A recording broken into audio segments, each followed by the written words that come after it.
As devotees, these all things happen if we are indiscriminate in our use of social media.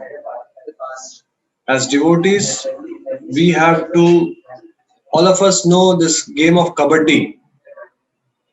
What is the game of kabaddi? A person goes to opponent's court, and then he tries to touch as many people as he can, and then he has to come back to his own home turf or home court, whatever you call it. Now, the more risk he takes, the more deeper he goes into the opponent's court, more is the risk for him to get caught and not return back to his court. In other words, get out. Something similar is there in social media. The more deep we go, the more we can get socially connected, more information we can get, more people we can socialize with, more friends we can cultivate, and some relationships can be fruitful also. For example, social media can bring us in touch with some people whom otherwise we always wanted to connect, but then we didn't have the opportunity. So just like in the kabaddi match, we should be aware of, I'm taking a risk and I have to return to my home turf. If I take undue risk, I will get trapped. Every kabaddi player is aware of that. So we now, in the present times, when we are using social media, we should be aware of that. There is a risk.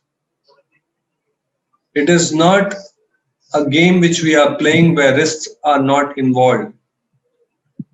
We have people who have now got addicted so badly that they cannot give it up. Or like you mentioned, they get into depression, or if suppose somebody unfollows, somebody bullies, all this kind of a thing. So as devotees, this is my suggestion going to be, we use social media just as much as is required, minimum possible. We cannot be totally out of it. To give you this understanding, I will share with you what Bhagavatam says with respect to dealing with women. Now we all know we are living in a world, we cannot completely cut off women. We have women in the offices, we have everywhere. And now if somebody were to say, should we cut off all relationship with women? It's not practical. Should we stop talking to women? It's not practical. Should we not look at them? It's not practical. But Bhagavatam says that yes, unrestricted association between man and women can lead to problems.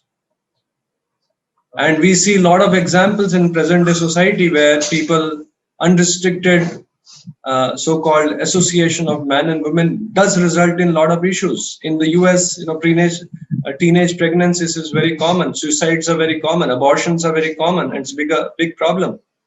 So what Bhagavatam is saying is that if we can compare women to fire, man to butter, when you bring butter and fire together, the butter will melt. Now, is the solution that you completely do not associate with women? You have to associate with your mother, you have to associate with your wife, you have to associate with your near and dear ones. And we also have a philosophy that, as Atma, we are not man and women.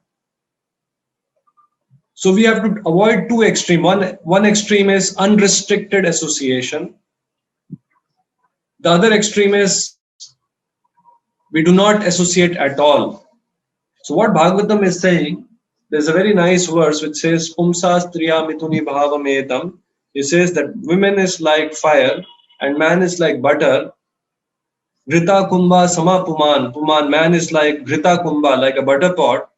So what should a man do as far as association with women is concerned? He says, the Bhagavatam says, Anyada yavad arthakrit, as much as is required.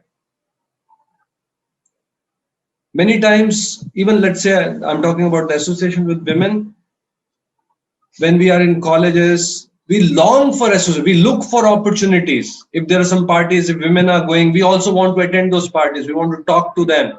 We look for opportunities. We want to maximize such opportunities. So that's something which Bhagavatam is saying there's no need of doing that. Anyada yavad arthak, as much as is required, the minimum possible, knowing that there is a danger involved. So likewise, social media also, first we should be aware that lot of time, energy will go into this platform, many times unknowingly, unintentionally. In other words, slowly, little by little, we are getting hooked on. Little by little, we are getting trapped. And mind you, many times it is unknowingly. We are not even aware of it, how it is happening. That's how these platforms have been designed. Earlier, that Facebook, used to have video. You have to click the video before it plays. Now, when you're browsing, even before you click, the video starts playing. It captures your attention. So anyada yavad arthakrit, this is the solution, as much as is required. Now suppose you are in a folk app, you get a notification that this program is happening, this lecture is happening, this talk is happening. This spiritual association, it will enliven you, it will enthuse you. We use that platform. But other feeds from other platforms, so many other channels, maybe some of your friends in colleges, so many other kind of feeds we try to avoid. So first we become aware there's a pitfall, aware of the risk involved, and be very judicious and very selective.